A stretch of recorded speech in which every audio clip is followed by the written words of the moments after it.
Bapak dan Ibu sekalian, insya Allah setiap Sabtu kan ada temanya bincang-bincang atau bicara buku Islam.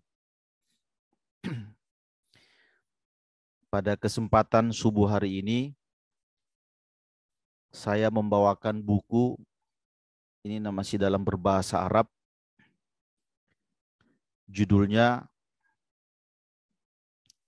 It'amut Ta'ami fil Islam, Masiratut Tarahum wa Tawaddun wa Ihsan.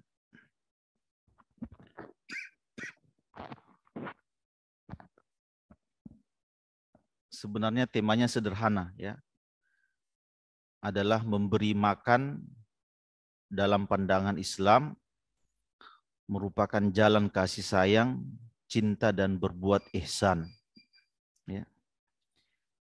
Buku ini saya pernah tawarkan ke penerbit, tapi belum ada yang minat. Ya. Mungkin karena mereka belum terlalu tahu isinya, gitu ya. Maka pada subuh hari ini kita mencoba mengambil beberapa tema dari buku ini. Ini penulisnya ulama Timur Tengah bernama Muhammad Asy-Syuhaimi, ya.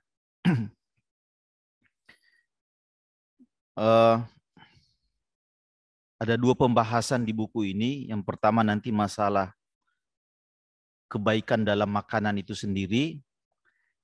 Yang kedua, kebaikan pada memberi makan. Ya. Karena Bapak dan Ibu sekalian, kata-kata to'am dan ito'am itu satu kata yang seringkali berulang di dalam Al-Quran. Berulang kali di dalam hadis Nabi Sallallahu Alaihi Wasallam.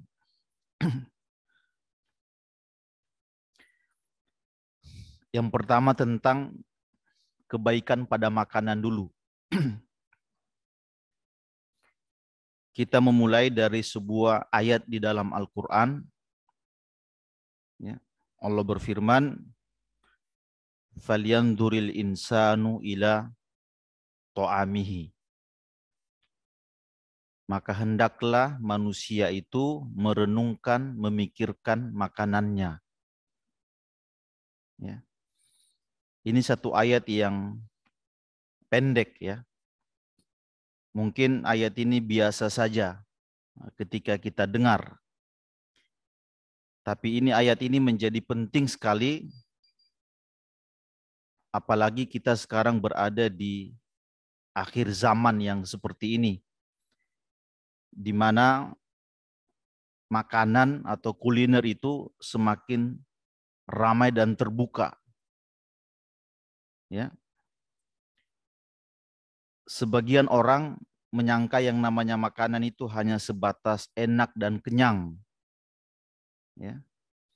Lalu dia ceritanya menjadi kotoran. Ya. Padahal makanan itu Bapak dan Ibu sekalian sebelum nyampe ke mulut kita itu diawali oleh puluhan kebaikan. Ya. Sebelum kita memasukkan makanan ke mulut kita itu didahului oleh kebaikan, ya. Bapak misalnya makan apa ya? Nasi uduk, ya. Di situ ada kebaikan petani kelapa, kebaikan petani beras, ya. Kebaikan ibu yang memasak, kebaikan anak yang beli garam. Ya, mungkin ada konflik antara suami istri, di situ ada berkah. Ya. Kebaikan orang yang buat piring, yang buat sendok. Banyak sekali. Lalu sampai ke mulut. Ya. Nah, kalau seorang muslim dalam bahasa Al-Quran itu mereka makan tidak seperti makannya orang yang kufur kepada Allah. Ya. Ya'kuluna kama ta'kulul an'am, itu kan bahasa Quran. orang-orang yang kufur kepada Allah itu makan seperti makannya binatang. Makan aja. Tidak ada tadabbur. Ya. Tapi jangan kelamaan tadabbur, nanti makannya nggak masuk-masuk. Ya. Tapi sesekali merenung. Ya. Apalagi Bapak dan Ibu sekalian, kalau ayat ini kita kaitkan dengan virus corona, kan? Kita tahu betul dulu, sebelum awal-awal corona itu muncul, kan kita dikagetkan dengan berita-berita misalnya di Wuhan itu orang makan katak, makan tikus, makan monyet gitu ya. Makan kelelawar, makan ular, makan lipan. Ya kan?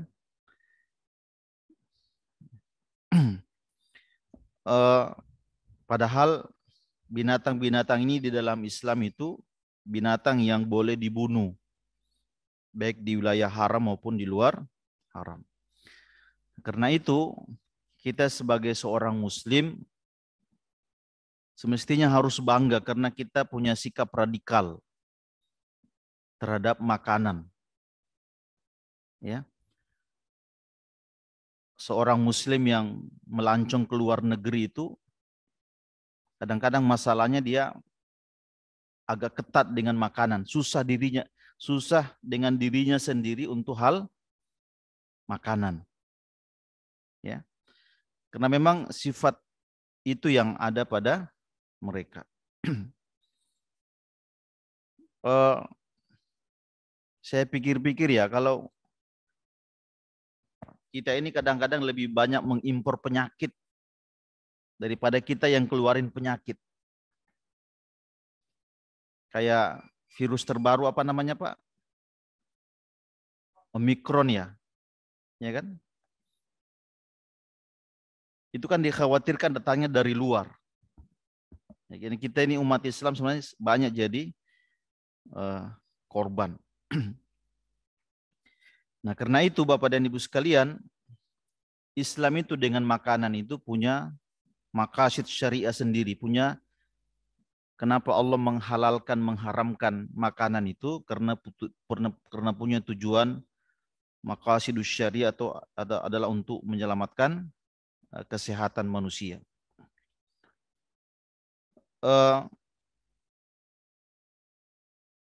Banyak sekali kisah-kisah orang soleh terdahulu ya yang sangat ketat dengan makanan ya. Ini cerita-cerita ini Bapak sudah tahu semua, sering dengar. Misalnya Abu Bakar As-Siddiq itu pernah mencungkel makanan dari tenggorokannya. Ya kan? Nah, gara-gara itu disebut makanan itu diambil dari hal yang syubhat. Bishr Al-Hafi, salah seorang wanita di zaman Imam Ahmad bin Hambal, pernah datang kepada Imam Ahmad menanyakan, wahai Imam, saya itu pernah menenun kain, tapi cahayanya pakai cahaya pasukan Baghdad yang sedang lewat. Ada seorang wanita begitu, Pak, dia lagi menenun pakaian, terus dari hasil tenunannya itu menghasilkan uang. Uang itu dia makan. Ya, makanan ini beli setelah beli makan dimakan. Kemudian datang kepada Imam Ahmad, wahai Imam, saya sudah menenun tapi cahayanya pakai cahaya orang yang lewat. Bagaimana hukumnya? Mendengar itu Imam Ahmad tidak menjawab, hanya menangis. Ya. Dia bilang, di zaman sekarang ini, ya, di masanya itu di mana orang tidak lagi memperdulikan halal haram, ada orang-orang seperti Anda. Ada orang-orang seperti Anda yang begitu sangat ketat melihat apa yang Anda masuk di dalam perutnya. Ya. Imam Asy-Syafi'i rahimahullahu ta'ala, kalau berkunjung ke rumah orang soleh, ya, itu makannya agak banyak. Beliau pernah datang ke rumah guru beliau Imam Malik. Beliau dikasih makanan itu dihabisin. Ya, kalau bahasa orang kita itu kok ulama kok dalam tanda kutip agak rakus gitu kan. Tapi dia mengatakan, kenapa saya habiskan bahkan nambah? Karena saya meyakini bahwa apa yang disediakan oleh Imam Malik itu bersumber dari rizki yang halal. Ya, karena rizki yang halal itu adalah obat. Jadi kalau berkunjung ke rumah teman-teman kita yang kita anggap baik, sumber rezekinya halal, banyakin makan. Karena itu adalah obat. Tapi beda-beda tipis antara cari yang begitu sama lapar, Pak. Ya. Kenapa dalam Islam itu kita sering membaca ayat bahwa Allah menghalalkan makanan orang ahli kitab? Ya enggak? Ya. Orang-orang Yahudi ya, dihalalkan makan karena orang-orang Yahudi itu sangat ketat di dalam makan. Bahkan lebih bersih dari orang-orang di luar mereka. Karena alasan itu kita dihalalkan untuk memakan makanan mereka.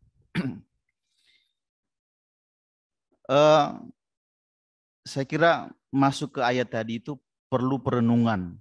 Falyanzuril insanu ila ta'amihi. Hendaklah sesekali manusia itu memperhatikan apa yang dia sedang makan.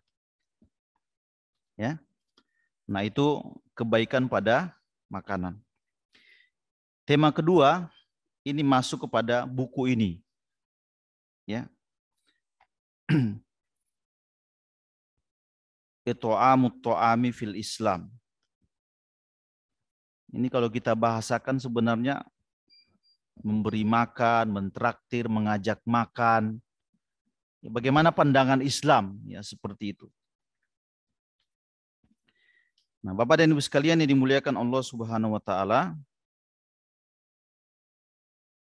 Pertama kita bahas tentang hukum memberi makan. Ya.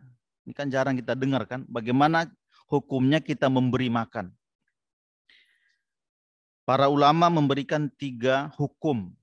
Yang pertama ada yang hukumnya wajib, yang kedua ada yang hukumnya sunnah, yang ketiga ada yang hukumnya haram.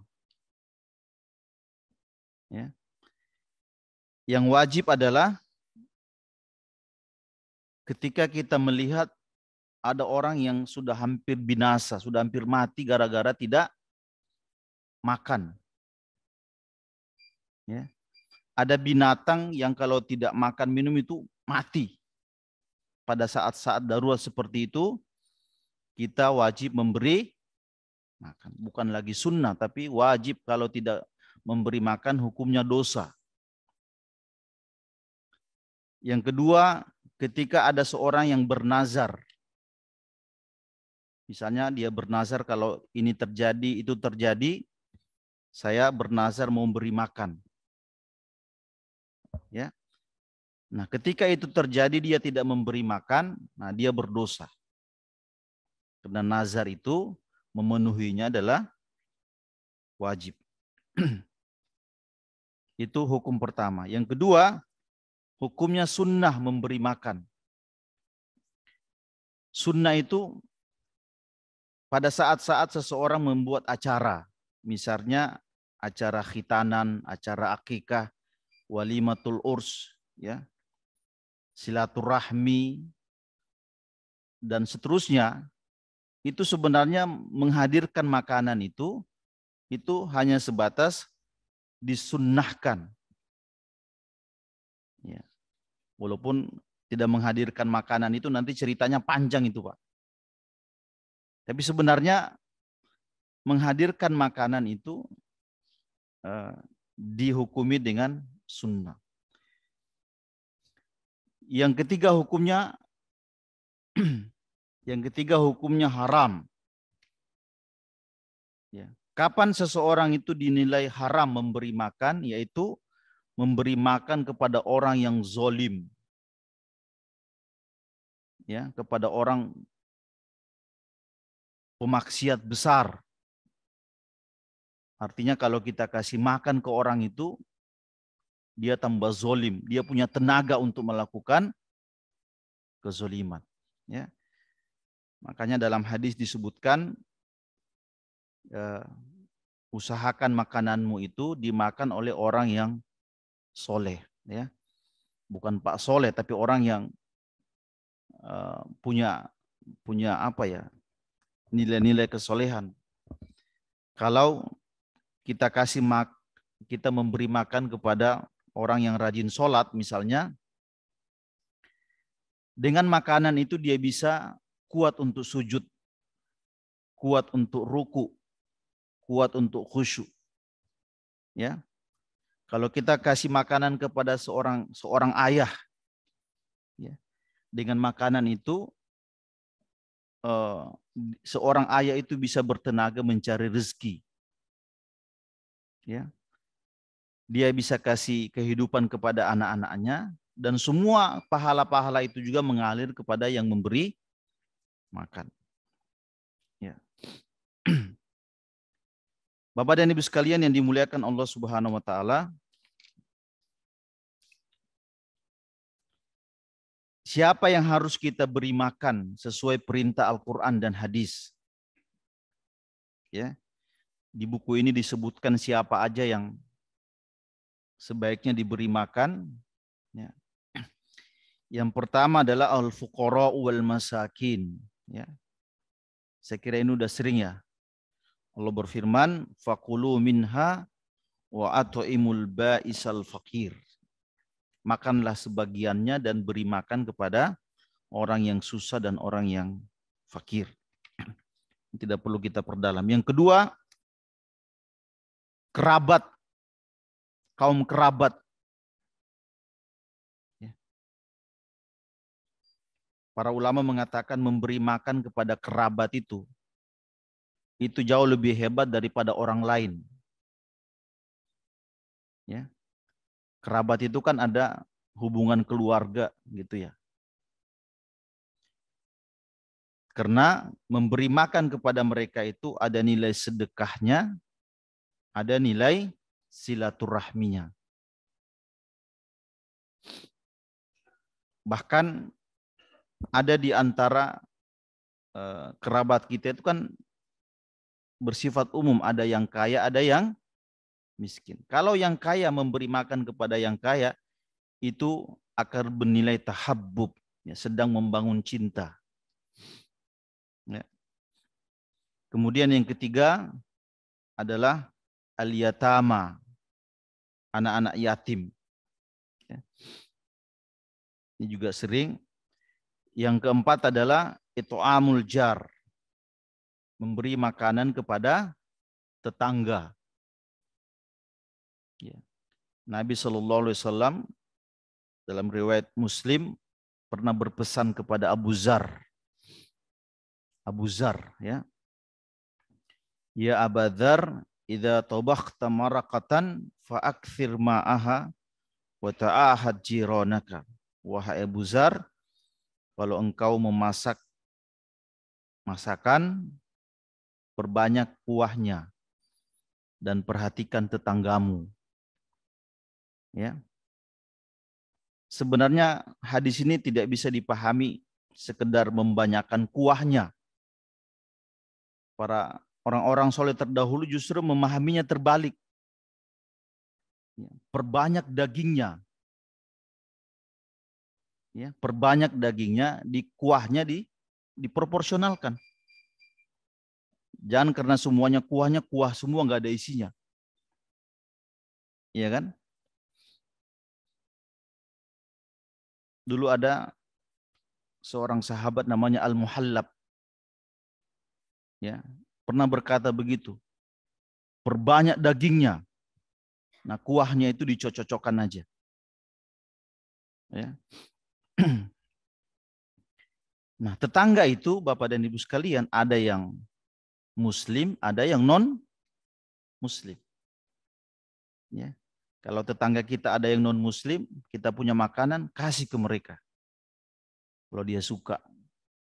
Ya.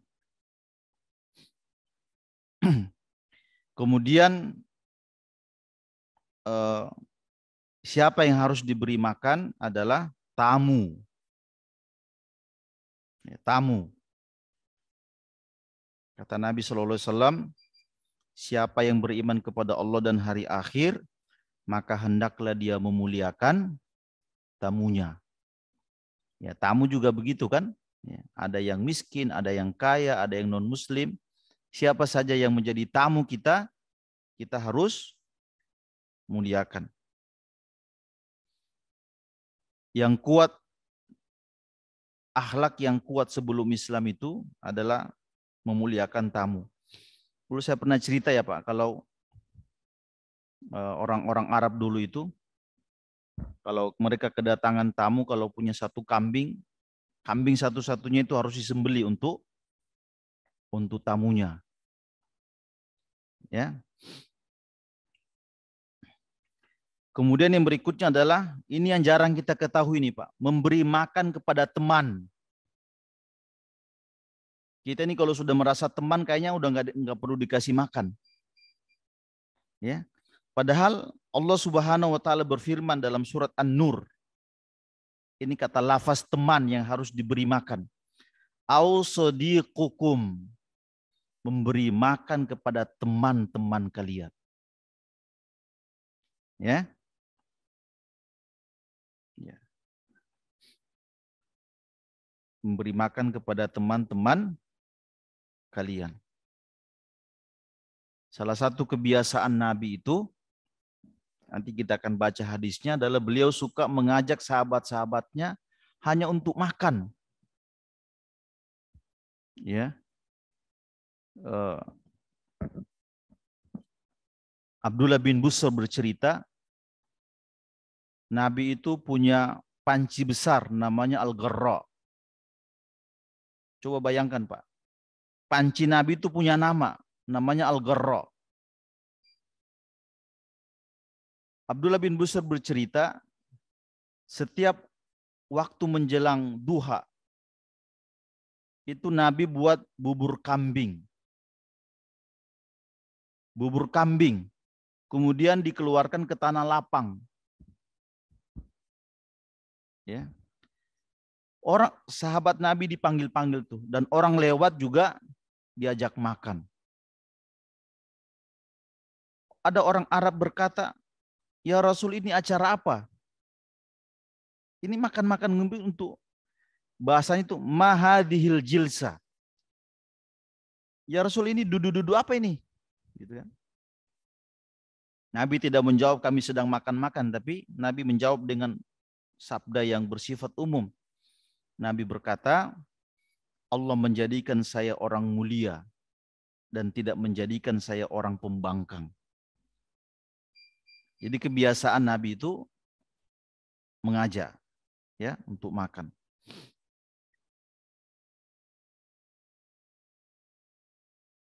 Sebagian orang berkata, kenapa harus di waktu duha? Tadi Pak Rikza baca surat Toha ya Pak. Itu surat apa Pak? Masya Allah. Mirip-mirip ya tentang cerita Fir'aun. Ya. Salah satu kita menghargai waktu duha itu karena waktu itu adalah waktu di mana Musa menang melawan Fir'aun. Jadi kalau mau merayakan waktu duha, salah satu sebabnya makan-makan di tempat itu, di waktu itu. Karena walaupun tidak dirayakan, tapi ingat bahwa waktu itu, kata para ulama kita, adalah waktu di mana Musa menang melawan Fir'aun. Yang berikutnya yang perlu kita, datang monyet, datang pencuri. Dia semua sedang tidur tuh. Nah, dia dapat aliran kebaikan. Jadi profesi yang paling kaya itu profesi petani. Ya. Ini ada hadis yang diriwayatkan oleh Imam Bukhari.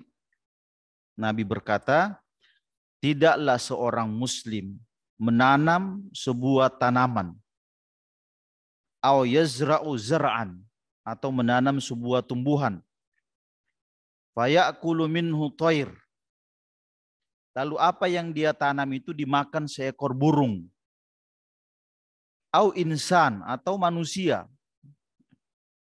au bahimah, atau binatang.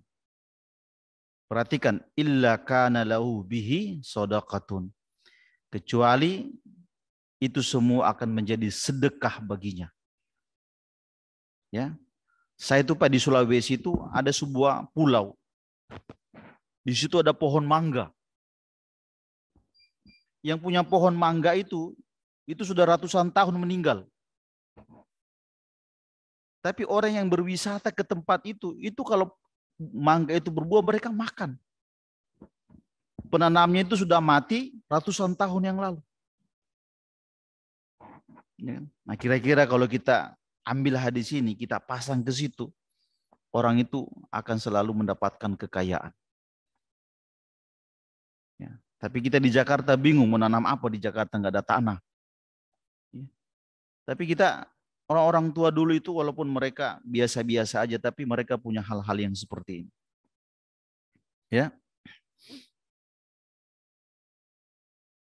Belum terlalu lama saya ini dalam rangka kasih memberi makan kepada binatang ya.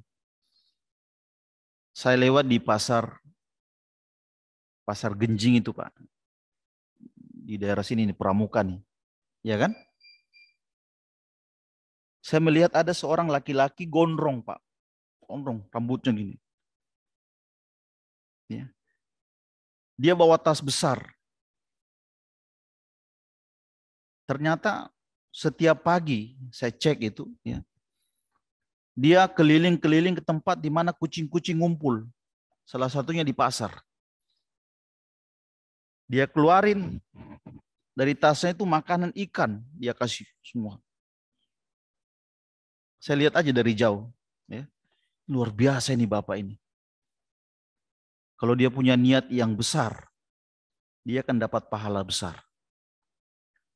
Ya, betapa kucing itu bisa hidup, bisa sehat dari makanan. Nah, kalau kita ini kan lihat kucing, hubungan kita dengan kucing biasa-biasa aja kan. Tapi ada orang yang bisa membuka kebaikan melalui jalur itu. Ya.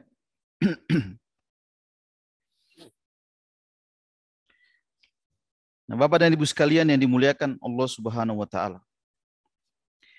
Nah, sekarang kita berbicara tentang apa keistimewaan tentang memberi makan ini berdasarkan Al-Qur'an dan hadis. Ini sebenarnya kita sampaikan untuk memberi kabar gembira kepada teman-teman yang sudah terbiasa menginfakkan rezekinya untuk memberi makan. Atau kalau yang belum mau termotivasi. Jangan-jangan pintu kebaikan orang itu ada di sini. Ya, kita lupa kalau dari pintu itu banyak orang yang bisa masuk surga. Nah, apa keistimewaannya, kelebihannya? Yang pertama adalah memberi makan itu akan mendapatkan keamanan pada hari kiamat. Ketika orang rusuh, ketika orang ketakutan, ketika orang gelisah. Kalau mau lihat orang yang tenang itu adalah ketika dia di dunia dia sering memberi makan. Allah Subhanahu wa taala berfirman dalam surat Al-Insan. Ya. Ada ayat kan wa yut'imuna at-ta'ama ala hubbihi miskinan.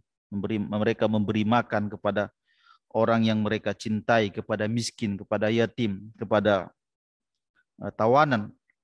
Setelah ayat itu Allah berkata begini, fawaqahumullahu syarra dzalikal yaum. Allah akan menjaga mereka dari keburukan hari itu. Jadi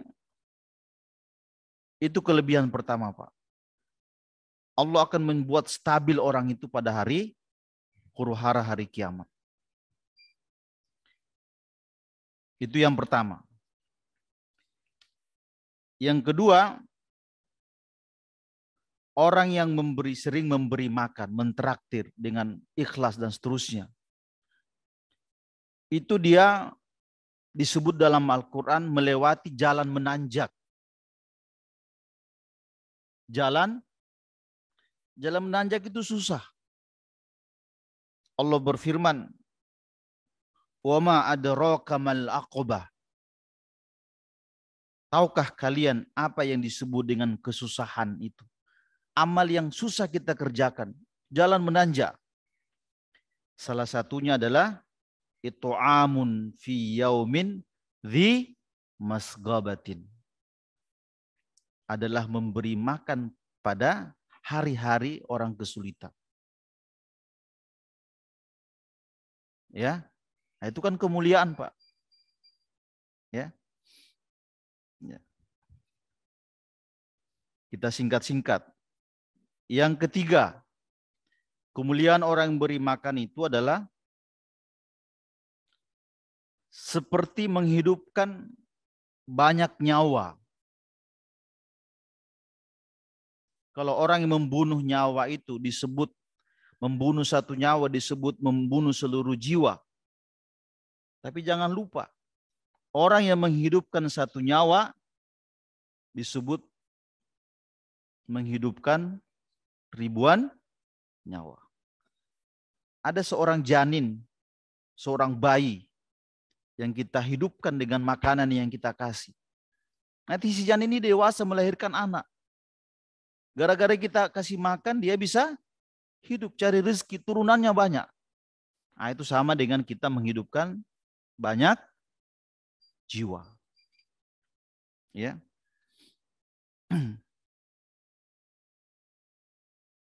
Ada orang yang hampir tenggelam, hampir kebakaran, ya kan, hampir mati, dikasih makan. Nah, dia bisa hidup lagi.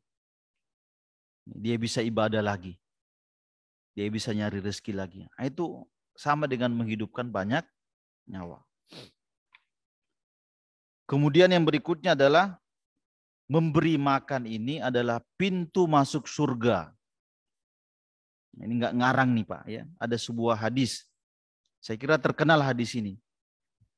Itu waktu awal Nabi datang ke Medina, itu dikerumuni oleh banyak orang. Termasuk diantaranya salah seorang Yahudi namanya Abdullah bin Salam. Dia ingin lihat itu yang datang siapa itu. Nah, ternyata Nabi. Kata Abdullah bin Salam, pidato pertama Nabi yang saya dengar, beliau berkata, "Ayyuhan nas absyus salam." Wahai manusia, tebarkan salam, wa at'imut ta'am. Dan beri makan. Wa sallu wan nasu niyam, salat ketika manusia tidur. Akhirnya itu tadkhulul jannata bisalam. Engkau akan masuk surga dengan salam. Jadi memberi makan itu adalah jalan seseorang masuk surga dengan selamat. Ya. Kemudian yang berikutnya adalah memberi makan itu merupakan pahala sedang memasukkan kegembiraan kepada hati seorang muslim. Ada orang lapar nih. Atau dia tidak sedang lapar, kita kasih makan. Saya kira suasana jiwanya dia senang, Pak. Terhibur kan? Nah, pada saat kita sedang menyenangkan orang, kata Nabi, pernah ditanya, amal apa yang paling utama? Ayyul a'mali afdol. Ya Rasul, di dunia ini amal apa yang paling utama? Kata beliau, idkhaluka as-surura 'alal mu'min. Ketika engkau sanggup memasukkan kegembiraan kepada hati seorang muslim.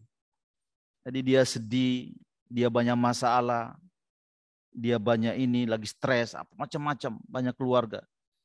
Ketika kita bisa hibur, kita sedang melakukan amal-amal utama. Itu hadis riwayat Lemut Jamul Ausat dan riwayat-riwayat lain ya. Kemudian yang berikutnya adalah, bisa singkat-singkat aja Pak.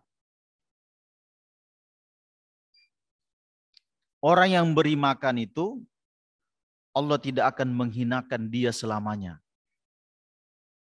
Dari mana dalilnya? Itu ketika Nabi turun dari Gua Hiro itu kan ketakutan. Apa kata Khadijah? Kalla wallahi ma yukhzikallahu abada.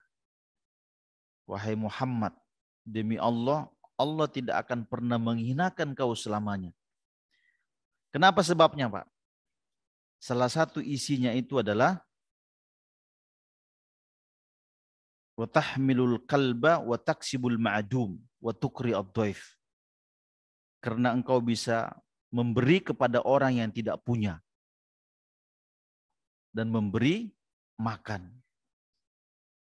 Para ulama mengatakan orang yang sering makan kasih sesuatu kepada orang itu dia tidak akan dihinakan selamanya, ya.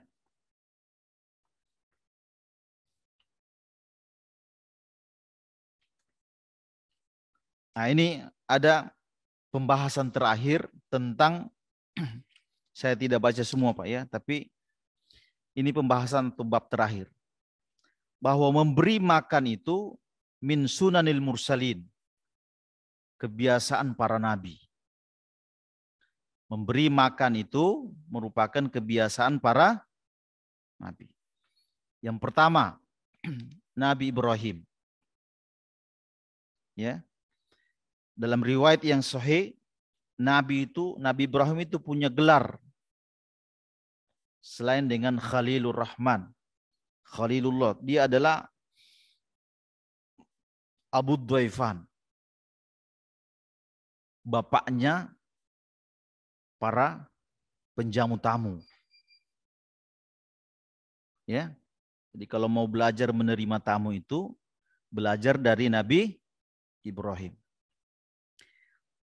Dalam Hilyatul Aulia, ya, dalam kitab-kitab sejarah disebutkan Nabi Ibrahim itu pernah membangun rumah.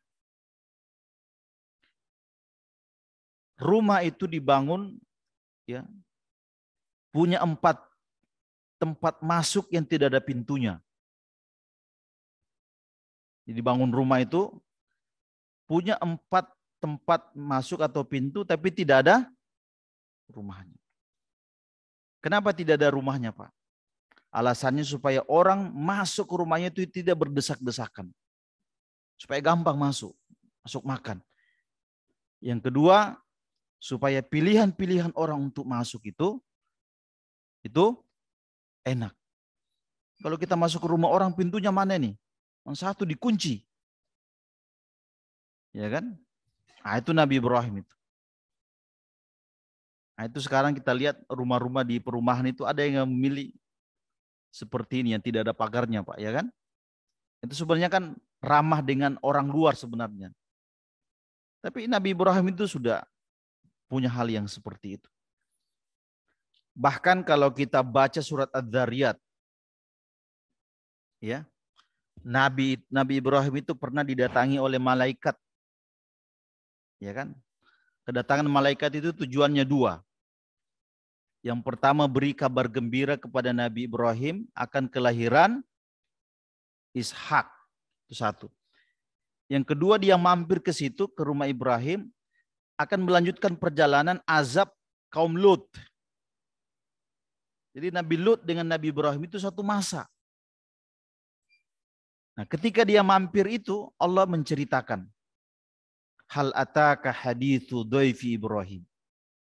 Wahai Muhammad, sudah pernah enggak engkau dengar berita cerita tentang tamunya Ibrahim yang mulia?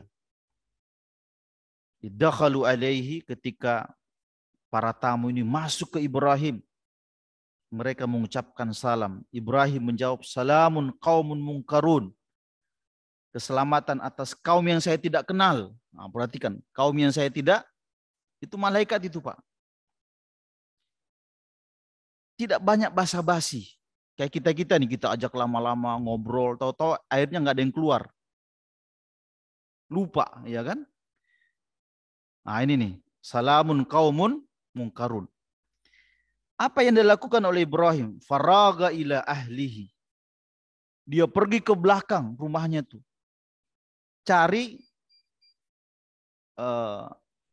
faja'a bi ijlin samin. Dia membawa sapi muda yang sudah disate. Ya enggak, Pak? Enak tuh, ya. Udah dipanggang tuh, ya. Disuguhkan kepada tamunya. Tidak sekedar disuguhkan, faqarrabahu ilaihim. Ini potret kedermawanan. Itu makanan itu semakin didekatkan ke tamunya.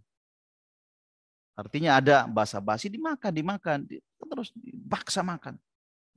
Sampai kemudian tamunya itu berkata, Ibrahim berkata, ala ta'kulun? Ya, kenapa kalian tidak mau makan? Nah, ya. Intinya apa namanya? Mereka itu malaikat yang tidak makan. Ya, baru dia ceritakan, kami mampir ke sini memberi kabar gembira, nanti mau datang ke Lut itu mau diazab tuh. Ya. Nah, tapi potret adegan ini Pak, kita melihat betapa dermawannya Nabi Ibrahim. Jadi memberi makan itu merupakan tradisi Nabi Ibrahim. Itu satu. Yang kedua, dia kebiasaan besar Nabi Yusuf alaihissalam. Nabi Yusuf itu salah satu, kalau kita baca surat Yusuf secara lengkap, kita akan menemukan banyak orang yang datang kepada dia minta gandum. Orang dikasih gandum itu Pak, dia pulang tidak membawa 1 kilo, 2 kilo. Allah menggambarkan berat yang mereka bawa itu himli ba'ir. Gandum yang bisa dibawa oleh keledai. Kalau keledainya bisa bawa berapa ratus kilo, itu yang dia bawa. Orang-orang dulu kan ukuran berat itu dermawan. Pakai ukuran binatang. Ya kan, kalau kita sekarang 1 liter, 2 liter itu bakhil sebenarnya. Ya. Dulu orang mengukur misalnya jauh itu pakai lemparan batu.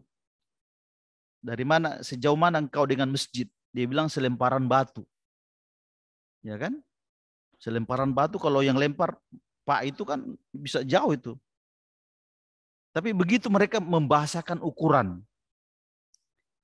Nah, coba kita perhatikan kata Nabi Yusuf dalam surat Yusuf. Ala tarawna anni ufil qaila wa ana khairul munzilin. Apakah kalian tidak mengetahui, tidak melihat bahwa saya ini Yusuf selalu memenuhi takaran itu. Wa ana khairul munzilin, dan saya sebaik-baik penerima tamu. Ya. Al-munzilin disebutkan khairul mudifin. Semua tamunya dipenuhi. Ya, itu Nabi Yusuf. Kemudian apalagi Nabi Sulaiman. Baca surat Saba. Ya. Di situ salah satu kebiasaan Nabi Sulaiman dan pasukannya itu adalah membuat mihrab. Bisa buat mihrab itu artinya seperti bangunan-bangunan besar, ya. Kemudian mereka punya waqudur ar-rasiyat. Punya panci besarnya itu setinggi gunung. Kider, rasiyat.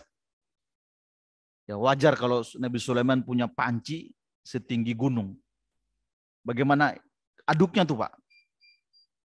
Ya kan, nasi uduk di pasukan Nabi Sulaiman makan nasi uduk tuh. Bagaimana? Itu ada jin, ada burung yang membantu, ada. Untuk apa sebesar itu Pak? Volumenya sebesar itu untuk membantu manusia saat itu yang mau makan. Iya kan? Nah, dalam mengerjakan makan yang seperti itu, Allah memuji Sulaiman. I'malu ala Dawud syukra wa qalilum min ibadiyasy syakur. Kerja-kerja seperti ini dalam rangka bersyukur kepada Allah Subhanahu wa taala. Nah, jadi kita sudah tahu dia merupakan tradisi kenabian. Ya. Banyak lagi Pak. Apalagi Nabi kita Muhammad sallallahu alaihi wasallam. Tadi hadisnya saya sudah sampaikan, ya. Dalam beberapa riwayat disebutkan ketika makan itu, kan bubur kambing tadi itu kan kalau diambil dari atasnya itu bisa merubah, bisa merusak gambaran bubur, Pak. Kata Nabi, ambil dari pinggir-pinggirnya, ya, supaya rapi. Ya. Bahkan dalam suasana santai itu, Nabi bercerita tentang penaklukan Rum, ya, penaklukan bangsa-bangsa setelah itu. Jadi makan bubur kambing, tapi berbicara tentang masa depan. Jadi kalau makan di belakang gitu, usahakan, karena orang kalau makan itu tidak ada tekanan, Pak, lagi enak. Ya. Nah, berbicara dengan program-program yang lebih besar. Ya. Nah, saya kira ini sebagian tema yang ada di buku ini. Saya tidak selesaikan, tapi itu tadi saya sudah sempat tawarkan ke penerbit, tidak ada yang tertarik. Karena mungkin isunya makanan kali ya. Tapi kalau dibuat ternyata seseorang bisa banyak mendapatkan kebaikan dari sisi makanan, itu luar biasa. Ya. Nah, ini Bapak dan Ibu sekalian, hal ringan yang bisa saya sampaikan terkait dengan bicara buku Islam pada kesempatan kali ini. Hadanallahu ayyakum ajma'in. Assalamualaikum warahmatullahi wabarakatuh. Waalaikumsalam warahmatullahi wabarakatuh. Jazakallahu khairan kasiran kepada guru kita Bapak Ustadz Ahmad Yasir LC yang telah apa yang beliau baca sebelumnya, pelajari dari buku yang beliau sudah selesaikan bacaan yang diberikan. Alhamdulillah, sungguh besar sungguh bermanfaat apa yang beliau sampaikan. Dan insya Allah kalau bicara makan, nanti bapak-bapak yang hadir di masjid, ya kami harapkan juga bisa ke belakang ya. Insya Allah kalau nggak salah hari ini ada bubur. Jadi tadi ada bubur ayam. Jadi kalau Pak Ustadz sampaikan tadi Nabi mengatur bagaimana kita makan bubur ayam, ya mudah-mudahan kita nanti bisa bersilaturahmi. Masih ada waktu karena syuruk 5.36, baru 4 menit, masih ada waktu kita untuk tanya jawab. Silakan buat bapak-bapak yang hadir di sini maupun teman-teman bapak-bapak yang ada di online, dipersilahkan untuk bertanya. Ada? Mungkin dari kami nih Ustadz, mengawalinya nih Ustadz. Jadi apakah memang ada larangan atau hadis Pak Ustadz, tepat atau tidak apa yang saya sampaikan? Jadi apabila ada pesta atau ada makan-makan, sebaiknya kita memang mengajak mereka yang duafa, Ustaz. Jangan sampai pesta atau makan-makan yang kita hadir itu hanya dihadiri orang-orang yang mampu saja. Apakah benar seperti itu, Ustaz? Terima kasih. Iya. Saya kira itu hadisnya Pak Andi ya, bahwa seburuk-buruk acara lah ya, seburuk-buruk hajatan, saat dimana yang makan itu orang-orang kaya saja, sementara orang-orang yang di luar itu tidak diundang. Ya. Tapi yang jelas sebenarnya makna dari kita memberi makan itu kita sedang berbagi kebahagiaan, ya, sedang berbagi kebahagiaan. Kebahagiaan itu semakin kita bagi semakin bertambah. Orang kalau punya roti, kemudian roti itu dibagi, itu pasti berkurang. Ya, kalau punya minuman dibagi, minumannya berkurang. Tapi ada satu hal yang kalau kita semakin bagi, semakin bertambah, ya, yaitu berbagi kebahagiaan. Ya.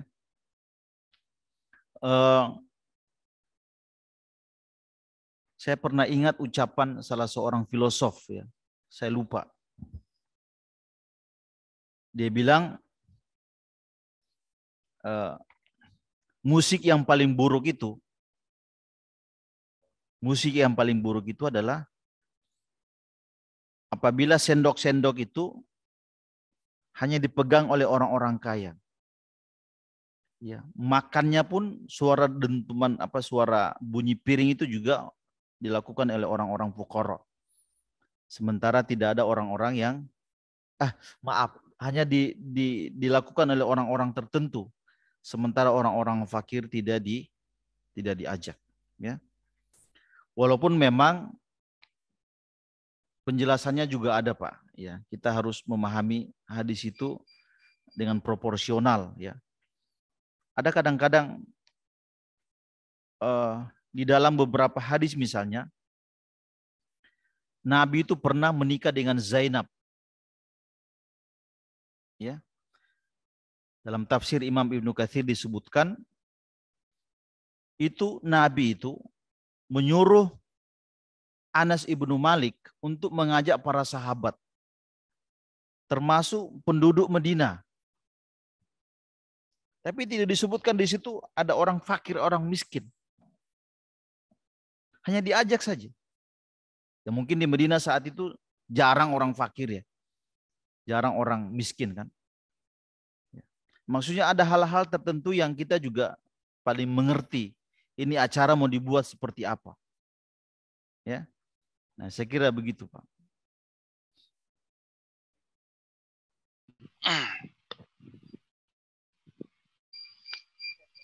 Baik, ini ada juga pertanyaan dari Abu Ammar nih. Abu Ammar di Cilodong. Ustadz mau tanya, apa yang kita berikan kepada seseorang dibelikan makanan masuk Dibelikan dalam makan. kebaikan memberi makan? Ya, jadi uang yang diberikan kepada seseorang dibelikan makan masuk dalam kebaikan memberi makanan.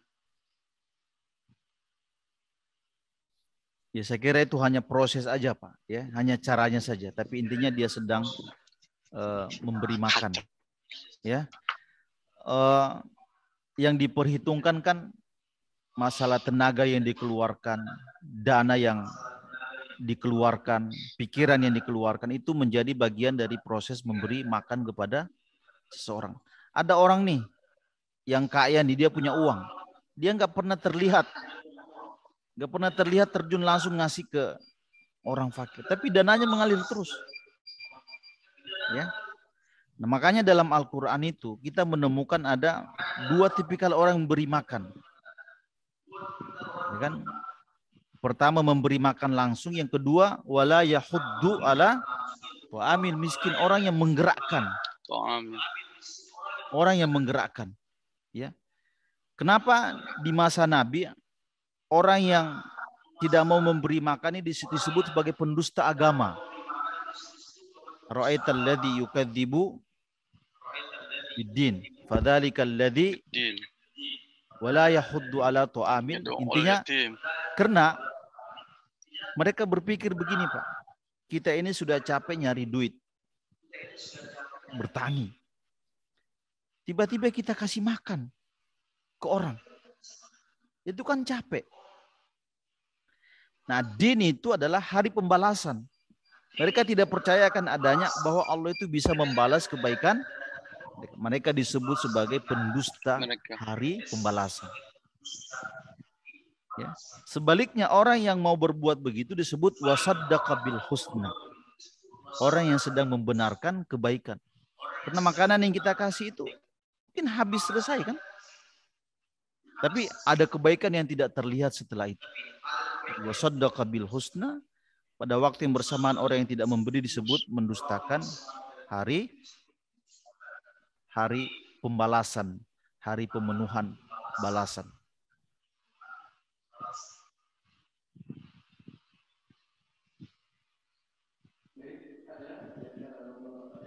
Baik, ada di antara bapak-bapak yang hadir di sini pertanyaan. Oke. Udah pada nggak tahan ini, Pak, mau ke belakang. Iya. Baik. Sekali lagi kami ucapkan Ustadz Yasir LC kepada juga jamaah yang hadir di masjid. Alhamdulillah ada kurang lebih mungkin sekitar 40 orang. Begitu juga teman-teman yang ada di online, ada sekitar 20-an orang. Untuk teman-teman yang ada di masjid, mari setelah sholat isyraq ada hidangan yang disiapkan berupa bubur mungkin, bubur ayam. Jadi mari sambil kita melaksanakan